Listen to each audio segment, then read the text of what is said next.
Okay, guys, this is the second time I'm trying to record this in regards to how we can move forward by having understanding universal precepts and adopt them for ourselves as we move along. Now, I tell guys all the time I'm in the fourth quarter of my life, but I ain't dead, so I'm still learning. And all through my life, I've learned about your attitude, and Um, I wanted to share a little bit of something I read many, many years ago that was written by Charles Swindoll. And Mr. Swindoll totally understood the power of a positive attitude. Now, a lot of people say positive mental attitude, but the bottom line is your attitude is so important that it can make or break you in very simple terms. If you watch a person who's constantly complaining, I'll tell you, you don't want to be around people that's constantly complaining. And then, we have a lot of complaining on the internet because most people are burned up, burned out, and don't believe anything anybody's telling them anymore. And one of the things is we created situations where people are so dependent on other people that they don't even want to do their own thing. They want you to do it, and then if the consequences are not as they should be, then they get mad at you, but they didn't put any skin in the game. But that's not what this video is about. This video is about utilizing universal precepts and adopting them for your very own, regardless of age, or education. Some of the most educated people in the world are the most negative. But anyway, let's just run through these real quick. First of all, let me share an excerpt from uh, from Dr. Swindoll's book, 10 Choices for Success in Life. We got all these gurus out here writing books, but sometimes the old works just as good as the new. And I'm gonna tell you something a little bit about persistent. Um, I'm gonna tell you a story about persistent optimism. All this talk about optimistic attitudes reminds me of a story involving some American soldiers during World War II. Well, during the Korean War. As was common among GIs, they had rented a house and hired a local boy to do their housekeeping and cooking. This little Korean fellow they hired had an unbelievably positive attitude. He was always smiling, so they played one trick on him after another, and they nailed his shoes to the floor. He'd get up in the morning, pull those nails out with pliers, and slip on the shoes and maintain his excellent spirit. They put grease on the stove handles, and he would wipe each one off, smiling and singing his way through the day. Finally, they became so ashamed of themselves that they called him in one day and said, "We want you to know that we're never going to play tricks on you again. Your attitude has been outstanding." So he asked, "You mean no more nailed shoes to the floor?" And they said, "No more." "You mean no more grease on stove handles?" And he said, "No more." "Okay, then," he said. "No more spit in soup," he responded with a smile and a shrug. "Do you suppose we can keep a strive for an optimistic attitude without spitting in the soup?" That's pretty messed up, right? Because, sometimes we're getting back what we give and don't even know it. So let's not spit in the soup, right? So anyway, some people will find that story a little bit appalling, but that's the way life can be sometimes. And when you think you're getting over on someone, you're really not. And that's another well-learned lesson I've learned through the years, and that's reaping and sowing and letting people know one of the reasons you don't have to worry about a person like me trying to rob you or steal from you is only because I have learned the value of believing in the law of reciprocity. And that law says if you give it, you're going to get it. So I really run in those kind of lanes. I stay in the lane of giving the best I can give so that I don't have to deal with the backlash of not being the best best giver, in time, energy, and effort. Anyway, some of the precepts that has always driven me is things like deciding, even before I realized that these precepts were out here, or this is what they call them. I knew in order to accomplish a goal, I had to have a burning desire. Back in 1965, they integrated our high school. Before that, they bused us to a little old school, where we had a couple of teachers that had to teach us all our classes. Our books were raggedy. And I'm just sharing with you to let you know how you can have a desire to accomplish a high goal and don't even know that it's in a higher law. It's a higher law. And so my goal had always been, remember I mentioned to you guys, I kind of wanted to be one of those singers until, I had that emergency surgery, but moving on.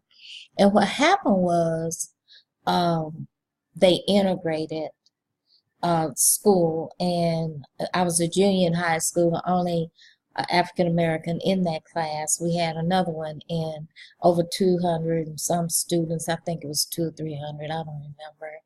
But the thing was, I had a burning desire to accomplish what they had indicated I couldn't do, and that was to graduate on time. I wanted to graduate from high school on time, and then I wanted to go to college. I wanted to be a nurse, and when you start walking in a belief system that you won't let obstacles get in your way, it's amazing how people come to help you. It really is. It's amazing how and back in the day, it didn't cost you money for anybody. Every time somebody helped you, you didn't have to pay for them. I mean, people had other ideas about reciprocity. They didn't think that you had to pay for every single thing that somebody did for you. Unlike today, most of the time, people expect you to pay them. Anyway, here we go. So success is accomplished and maintained by those who try and keep going with a positive mental attitude. I didn't even know what that was, but I knew one thing. I was a happy little girl that had a future because she was going to get out of high school. She's going to go to college and she's going to be a nurse and she's going to wear that white uniform with that cap on her head with the black stripe. And then the number three, to become an expert achieving any human action, it requires practice, practice, practice. I'm a you hear people sing and you say to yourself, keep your day job, and sometimes you tell them the same thing. And if they don't believe you and they keep practicing, one of these days they might be singing in Carnegie Hall. You remember Carnegie Hall? But anyway, let's move on. And that's with anything. I mean, it's like, let me back up on that. When you come online and you decide to do, let's just say, advertising on Google, or even advertising with Bing, or writing your own email letters. I heard Steph say she did it so that she become better at it. And most of us like to form that stuff out. Most of us don't want to do it. I've always been aggressive though with trying to figure it out before I scream and holler and say I need some help. And the sense of accomplishment is absolutely incredible. Okay, so once you develop effort, your work may become amusing once you establish particular desirable goals. The first 13 years of my career as a nurse was like a dream come true.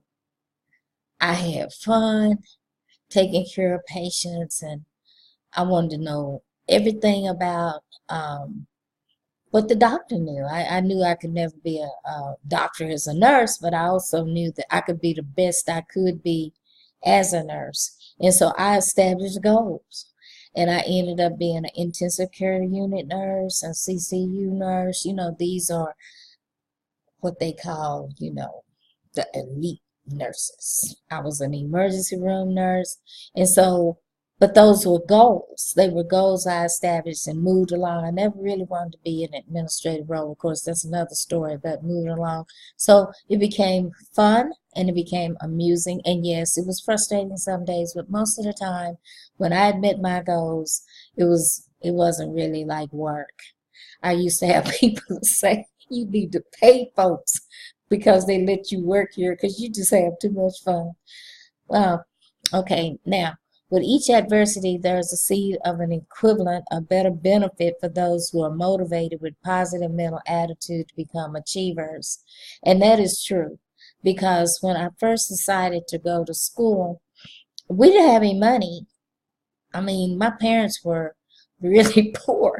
And I had as I mentioned, they had integrated, and I I didn't know what we were going to do. But then the little old school nurse, she heard that this little old colored girl wanted to be a nurse, and so she kind of took me under her wing and aided and assisted me and helped me understand that now watch this, that the goal should be a college degree because that was the movement of the profession. And so the seed of adversity no longer controlled the situation because I had someone to step in and show me how we could apply for this grant, that grant. And not only that, they thought enough of my attitude that they paid for my books every year for 4 years. Anyway, so they helped me achieve what I need to achieve. Okay, and then the one big thing that I think most people would probably giggle at or make fun of is man's biggest power lies in the power of prayer.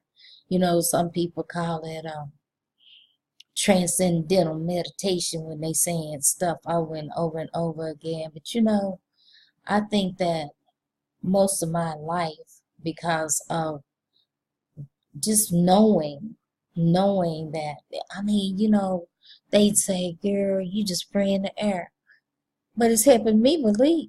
I mean, if I believe that, I could pray to anything. I mean, as long as I believed it.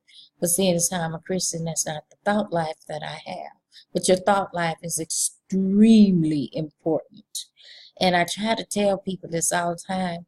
You need to always guard your heart and your mind with all diligence because out of it really is the issues of life. You know, when you have people run around trying to hurt people, you know it's something wrong with their minds. That's not normal. But anyway, that's not what this is about. This is about how you can take universal precepts and use those precepts to move forward in whatever you want to do, whether it's online, offline, in between line, whatever. And this this is I think this is the longest video I ever made. And it probably won't get but a half a view, but that'll be fine. And we'll talk later. So until next time, be blessed. Stay strong and always be amazing. Information, call to action, always forget it. Is in the description box below. Have a great day and we'll talk later.